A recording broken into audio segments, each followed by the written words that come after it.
welcome to my channel Bobby చిన్ని ప్రపంచం start chickies కదా చిక్కీస్ లవ్ యు చెక్క చెక్క అంటే వాళ్ళు టీతో తయారు చేస్తారు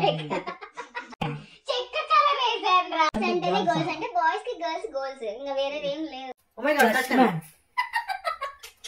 డబుల్ వద్దు నాకు అయ్యింది ఆల్రెడీ ఇంకా చిన్న పిల్లని షీస్ లుక్ ఓకే ఏ లైట్ కదా ఈ స్మోక్ సామాన్లు బాగుండాలి అన్నయ్య అప్పుడు కనపడినాయి ముందు అయినప్పుడు ఇదేదో బాగుంది పా లంగా కట్టినవన్నీ నా పిల్లలంట మ్యాగీ ముచ్చట్లు మ్యాగీ ముచ్చట్లు దగ్గరికి పోయేలా ఉన్నాను రయ్యా దేవుడు నీ కొంప మాత్రం బాగా మంచిగా భారతి నువ్వు లేకుండా ఒక సెకండ్ నాకు పనికొచ్చే ముచ్చట ఒక్కటి కూడా దీంట్లో